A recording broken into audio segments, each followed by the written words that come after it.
Présidentielle 2025. Comment le RHDP peaufine sa stratégie pour boucler le terrain avant le match. Dans cet article, on va vous parler, pendant que les autres sont en train de chercher à créer le désordre, à tromper la population par n'importe quel moyen, le RHDP, lui, il met des stratégies en place pour pouvoir être prêt aux élections présidentielles de 2025. Le RHDP du président Alassane Ouattara est au front pour la reconquête du pouvoir d'État.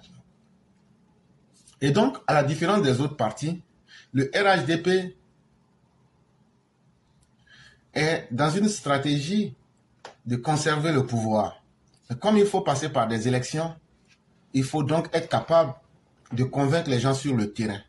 Et ça passe par un bilan, ça passe par un programme de campagne, mais ça passe surtout aussi par la crédibilité même aussi du dirigeant qui est à la tête du pays. À moins de 17 mois des élections présidentielles de 2025, le RHDP, qui a une vision avant-gardiste, a sonné la mobilisation de ses militants et sympathisants afin d'investir le terrain pour ne pas donner une chance à l'opposition. Et donc le RHDP commence déjà à mobiliser. Le RHDP commence déjà à remuer ses bases. Le RHDP déjà commence à tester sa capacité de mobilisation et les relations qui existent entre lui en tant que parti au pouvoir et les populations. Le RHDP veut boucler le terrain avant le match. À cet effet, les femmes et les hommes du président Ouattara ont jeté les dés à travers des meetings de remobilisation, des cérémonies d'hommage, des séminaires de réflexion, des rencontres avec les différentes bases afin de mieux cerner le terrain. Le parti au pouvoir est plus que déterminé pour faire mordre la poussière à ses adversaires. La mobilisation dans les cérémonies d'hommage au président de la République permet au parti au pouvoir d'avoir un visu de sa cote de popularité. Et donc, depuis un moment, vous avez constaté, on organise des séminaires pour réfléchir. On organise des cérémonies d'hommage pour le président de la République. On fait des stratégies où les cadres vont vers les militants. Les gens vont dans les différentes bases pour essayer d'être en contact direct avec les militants. Mais tout ça, c'est fait pourquoi? C'est pour que nous puissions mobiliser les bases. C'est pour que nous puissions permettre aux gens de se sentir à l'aise quand le moment des élections arrive. Il y aura même encore une grande séance même de confection des cartes d'identité. Et là, j'ai vu les opposants déjà dire que ça, c'est une mauvaise chose. C'est-à-dire que le simple fait d'aider les Ivoiriens à avoir leur carte d'identité, les opposants disent que cela va contre les intérêts de la Côte d'Ivoire et que cela pourrait porter des troubles. Mais nous leur disons, ça sera la 5e fois qu'on fait ça en Côte d'Ivoire. Ça sera la 5e fois et ça n'a jamais été caché. Et vous n'avez jamais crié à la fraude parce que des non-ivoiriens aient pu acquérir la nationalité ivoirienne. Et de mémoire d'homme, le seul président qui a le moins naturalisé des personnes s'appelle Alassane Ouattara. Et donc vous comprenez que il y a des jeunes majeurs, il y a des Ivoiriens lambda qui n'ont pas les papiers. Et c'est encore fait sans distinction de religion ni de base politique. Tu peux venir t'inscrire, même si tu es FPI, PPAC, tu fais ta carte d'identité, tu vas voter contre le président Ouattara. Mais quand toutes ces mobilisations sont faites, les cérémonies d'hommage, les séminaires de réflexion, la remobilisation des bases militantes, ça n'a qu'un seul objectif, mobiliser les personnes. Parce que ce que tu vois avec les yeux, ça finit par convaincre ton cœur. Et donc, tout ce qui est organisé, on veut voir est-ce que réellement le RHDP a une popularité sur le terrain. Et pour s'en rendre compte, à Songon, lors de la cérémonie d'hommage au chef de l'État, ce sont plus de 25 000 personnes qui se sont mobilisées pour dire merci au président Ouattara. Nous sommes plus de 25 000 personnes ici pour dire merci au chef de l'État. Notre remerciement suffira-t-il pour exprimer au président Ouattara la joie profonde qui nous habite au regard de tous les biens dont nous profitons auprès de lui, avait indiqué Begré Mambé, tout en revenant sur les nominations faites par le président Alassane Ouattara à l'endroit des cadres de la région, dont le plus récent est celle de Moya Sabine au poste de conseillère économique et sociale. L'ancien gouvernement s'est également étalé sur les actions du chef de l'État en faveur des Hachans. Il y a à peine 4 mois, pour aller de Dabou à Jacquesville, de Songon à Abidjan, de Dabou à Abidjan, de Jacquesville à Abidjan, c'était moins de 3 heures à 4 heures que nous passons sur les routes, parce que l'embouteillage était roi. Aujourd'hui, de Songon à Abidjan, on met exactement 15 minutes. De Dabou à Abidjan, on met 25 minutes. De Jacquesville à Abidjan, on met 40 minutes. Tout le monde voit. Il y a 2 ou 3 ans, l'accès à nos villages était difficile, surtout en raison de nombreuses pluies. L'accès à nos routes était difficile. Aujourd'hui, grâce au président Alassane Ouattara, nous accédons à tous nos villages dont les voies d'accès ont été bitumées. Partout, il y a des centres de santé, des écoles, des tables-bancs, l'électrification. L'emploi des jeunes est mis en action. L'autonomisation de la femme est en marche, avait expliqué le Premier ministre Begré Mambé. Dans l'Agnébi Tiassa, ce sont plus de 55 000 personnes qui sont sorties lors de la cérémonie d'hommage au président de la République pour lui dire merci. Ce matin, nous avons pris le temps de bien vérifier. Vous êtes plus de 55 000 frères et sœurs réunis en ce bel endroit, qui est un lieu mythique de rassemblement et de fraternité pour tous les enfants de l'Agnébi Tiassa. Alors, c'est tout simplement beau. C'est tout simplement magnifique. C'est tout simplement extraordinaire. C'est fort comme message. C'est grandiose. C'est pourquoi je voudrais qu'on acclame l'Agnébi Tiassa. Nous pouvons nous acclamer parce que c'est extraordinaire. Le deuxième message qui m'a chargé de vous apporter, c'est que grâce à notre grande mobilisation, lors des précédentes élections, vous avez permis que Dieu lui permette de s'asseoir pour diriger la Côte d'Ivoire. Et dans le travail qu'il a fait pour la Côte d'Ivoire, l'Agnébi Tiassa n'a pas été oublié. Et puis, vous dire que, sans compter un certain nombre de projets, l'Agnébi Tiassa a bénéficié de plus de 287 milliards de francs CFA de travaux ici. On s'arrête là un peu. Chers parents, tout ce que je viens de vous expliquer là, ce ne sont pas des citoyens ordinaires qui vous parlent, ce sont des premiers ministres, des seigneurs de la République qui vous disent les bénéfices. Quand on vous dit d'aujourd'hui, de tel coin à tel coin, on met 15 minutes. De tel coin à tel coin, où on mettait 3 heures du temps, on met aujourd'hui 15 minutes. Et hier, je vous ai donné les promesses de campagne du président. Je ne vous avais pas parlé de l'Agnébi Tiassa. Mais regardez ce que le Premier ministre est en train de dire. Il dit, l'Agnébi Tiassa a bénéficié de 287 milliards de francs CFA de travaux. C'est quoi la politique? La politique, c'est la gestion de la cité qui permet de faire la promotion du bien commun pour y apporter paix et prospérité. Ça, c'est la définition la plus simple de la politique, qui tombe dans toutes les fioritures, qui tombe dans tous les mensonges. La politique, là, c'est quand tu viens gérer les hommes et que dans ta gestion, là, tu t'arranges à créer le bonheur et la paix. C'est fini. Tout le reste, là, c'est de la manigance. Tout le reste, là, c'est une perte de temps. Non, quand tu fais la politique, là, c'est quand tu... Non, hey, c'est ce que je viens d'expliquer, là. Il n'y a pas une théorie qui soit plus vraie que ça. Tu viens, tu crées les conditions du bonheur pour l'intérêt collectif, pour tout le monde, et puis il y a la paix. C'est tout. Donc, là, pour la politique, là, c'est un peu de bonheur pour tout le monde, et puis la paix. Tout le reste, là, c'est du vuvuzela.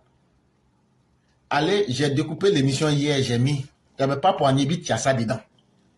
Ça, là, c'est Begré Mambé qui vient de faire sortir ça de sa bouche. Donc, quand on parle là, on n'est pas là pour tromper les gens, mais pour mentir aux gens. L'Agnébi Tiassa a bénéficié de plus de 287 milliards de francs CFA de travaux ici. Le président Alassane Ouattara m'a dit de vous dire que ce n'est que le début. C'est le deuxième message. Parce que ce qu'il a prévu ici, dans l'Agnebi-Siassa, est encore plus grand, avait dit le Premier ministre Begré Mambé. Ça là, est-ce que c'est pas clair comme l'eau de roche? J'ai dit, devant Dieu, ce n'est pas moi je suis en train de mentir.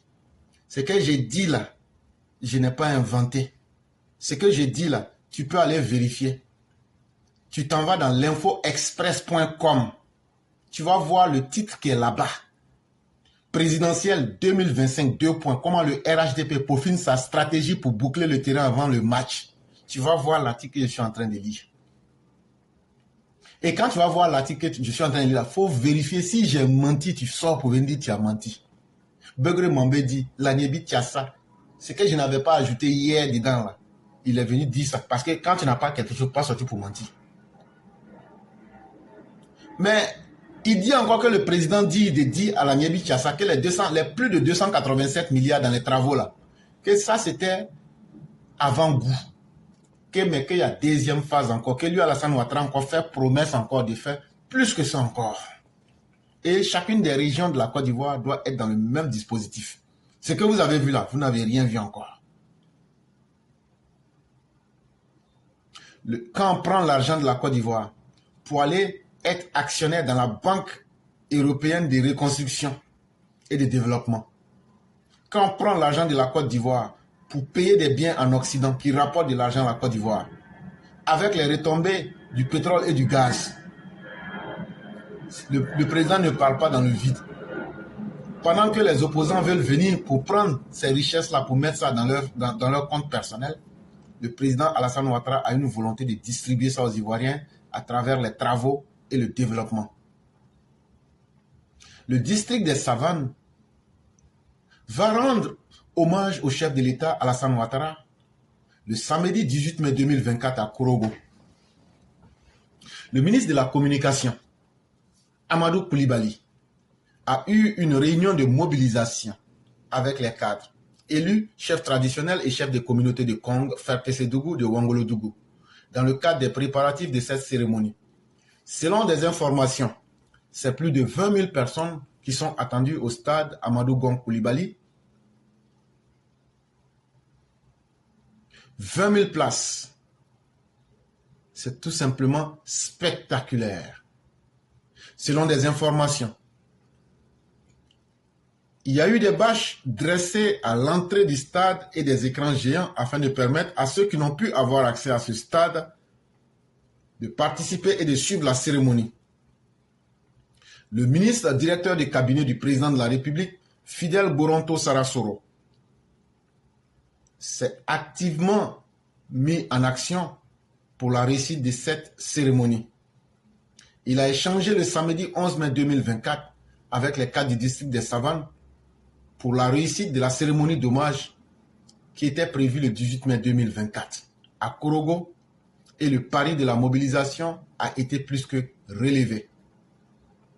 Les responsables départementaux chargés de la mobilisation et de l'organisation ont pris part à cette rencontre au centre culturel Womienyon de Korogo.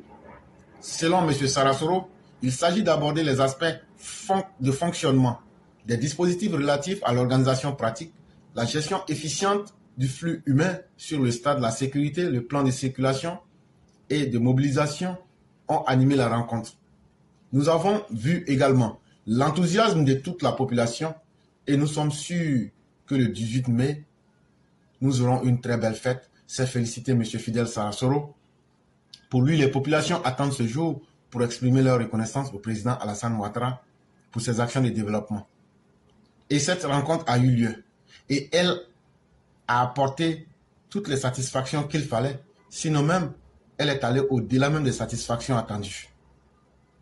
Et ce que le RHDP en tant que parti voulait tester, est-ce que les grands axes de travaux, le grand travail du bâtisseur Alassane Ouattara, est-ce que les populations en ont conscience?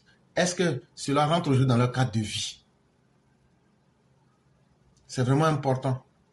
Et aujourd'hui, les Ivoiriens, pour ma foi, ont compris que partout où ils se trouvent, ils peuvent avoir confiance à nouveau en la vie parce qu'il y a un président qui veut chercher à créer les conditions d'une vie meilleure et d'une vie sereine. Et c'est ce qui est utile. Après la crise post-électorale de 2010, Alassane Ouattara, président démocratiquement élu, et son gouvernement se sont mis au travail pour changer le visage de la Côte d'Ivoire. Aujourd'hui, les réalisations du président Alassane Ouattara sont visibles. La Côte d'Ivoire fait figure de puissance économique sous-régionale. La Côte d'Ivoire contribue à hauteur de 40% au PIB de l'UEMOA.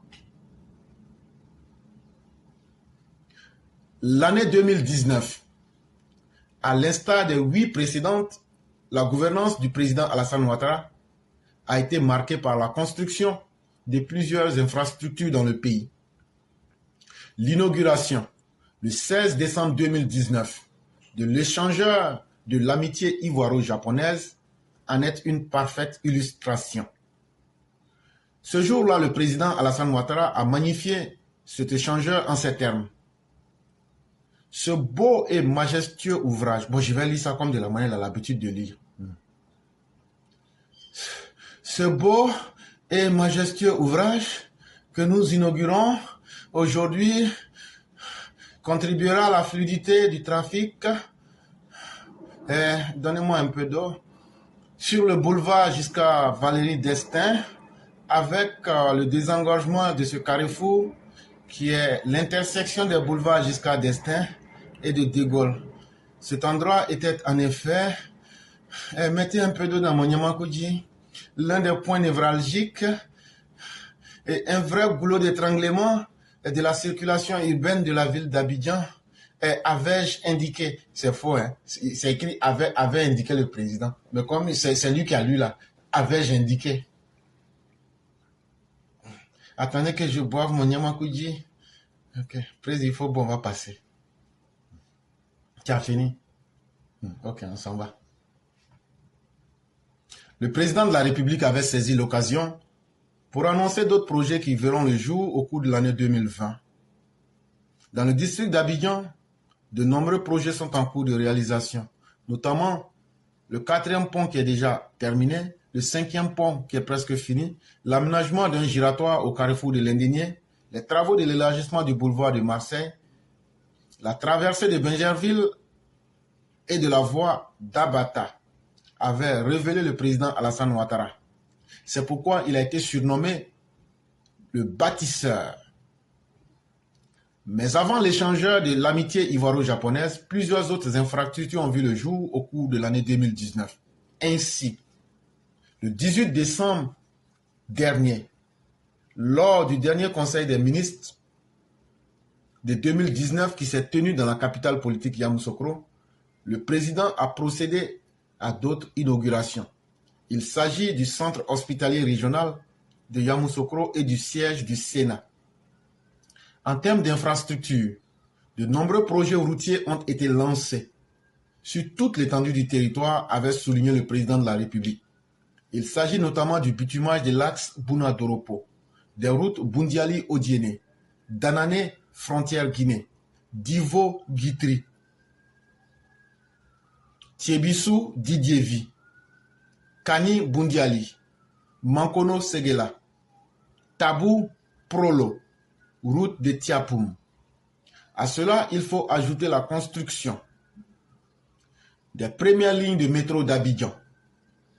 La ville de Bouaké, capitale de la région du Béké et ex-fief de la rébellion, n'est pas restée en reste en matière d'infrastructure.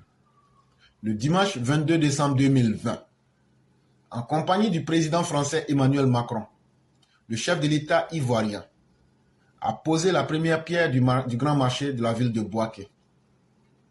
Bien d'autres villes encore ont enregistré des infrastructures ultramodernes qui impactent positivement leur image ainsi que celle de leur population. Du nord au sud, en passant par l'est, l'ouest et le centre, le président Alassane Ouattara a décidé de doter toute la Côte d'Ivoire en infrastructures. Des inaugurations, il y en a eu également lors de la récente visite du chef de l'État dans la région du Hambol. Il en est de même dans la région du Nzi, où la ville de Kwassikro a enregistré un commissariat flambant neuf pour juguler la question de l'insécurité dans cette partie du pays. Toutes ces infrastructures viennent s'ajouter à celles déjà existantes, notamment le pont Henri Konan-Bédié d'Abidjan et les échangeurs de Marcory, l'échangeur de la Riviera 2, l'autoroute d'Abidjan-Grand Bassam, à une 60aine de kilomètres d'Abidjan, la ville de Jacquesville, dans la région des Grands Ponts, qui regorge de nombreux atouts touristiques, mais qui malheureusement souffrait d'un accès difficile, a été désenclavé. Conscient des potentialités de cette localité, le président s'est dépêché de finir les travaux du pont de Jacquesville.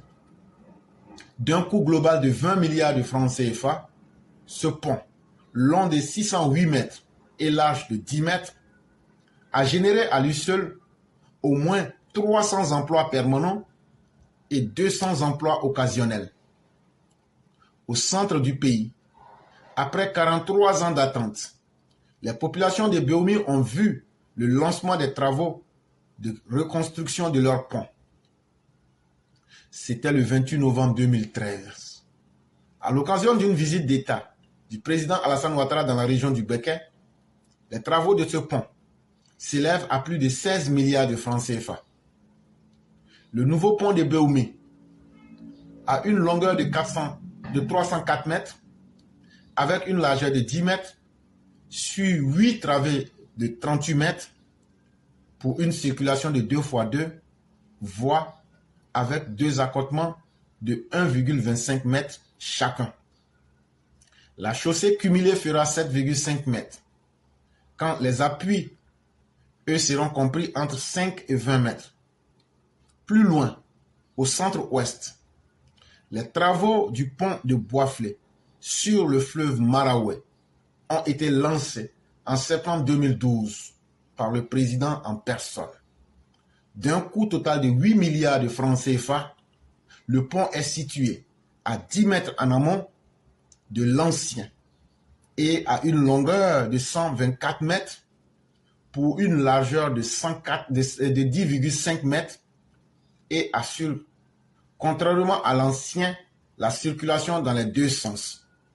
Bien que 2020 ait été une année électorale, le président Alassane Ouattara et son ex-premier ministre, Feu Amadou Gon Coulibaly, ont su garder le cap en offrant de nouvelles infrastructures à plusieurs localités. Ce que vous n'avez pas remarqué, c'est que l'article, c'est un vieux article. Et pourquoi j'ai lu l'article? C'est pour être en conformité avec ce qui avait été évoqué hier. Les milliards qui ont été donnés, ça a été distribué comment là? C'est à cause de ça j'ai pris cet article-là pour lire. Et tout ce qui est nouveau là, personne ne peut nier ça. Ah non, ça s'est passé en 2012. Oh. Non, on a oublié. Oh. Ça s'est passé en 2013. Oh. Ça s'est passé en 2020. Oh. Ça s'est passé en 2015. Oh. Je suis allé là. C'est pourquoi j'ai pris cet article-là pour venir lire. Pour vous montrer tout ce qui a été fait. Et ces sommes que j'ai dit hier là, si tu n'es pas quelqu'un qui est honnête et qui va faire des recherches là pour voir si ce que j'ai dit est vrai là, tu vas dire, bon, il a parlé, on va passer. C'est pourquoi je suis venu relire tout ça pour rentrer dans les détails. Maintenant, avec ce que j'ai dit là, prenez, on n'a même pas parlé de l'électricité, on n'a pas parlé de l'eau, on n'a pas parlé du plan social, on n'a pas parlé du filet social. Hein. Allez vérifier toutes ces sommes que j'ai eu à dire là. Et puis, allez voir quelques-unes des réalisations qu'on vient de citer. Ne prenez pas les nouvelles réalisations que vous connaissez. Après, à partir de 2020, là, ne comptez pas 2024 dedans, ne comptez pas 2021, ne comptez pas 2023, ne comptez pas 2022 dedans. Prenez à partir de 2020 pour aller dans le passé. C'est là que vous allez vous rendre compte que le président il a travaillé. Et il l'a fait pour le bonheur des Ivoiriens. Et pour nous, c'est ça le plus important. Le reste, là, ce sont des détails. Les chers Ivoiriens, la deuxième raison qui a fait que j'ai lu cet article, c'est qu'il ne faudrait pas que nous soyons des butineurs comme des abeilles. On passe de fleur en fleur pour prendre le pollen et puis partir. Sachons nous souvenir du travail qui a été fait. C'est ce qui va nous permettre d'apprécier toute la beauté et la grandeur de ce que le président nous réserve. Nous, on a confiance au président. Nous, on sait qu'il peut nous apporter plus parce que c'est l'homme qu'il faut, à la place qu'il faut et au moment qu'il faut. Et nous lui disons merci. Et merci à ces populations qui ont choisi aujourd'hui de mettre le développement au centre de leur vie.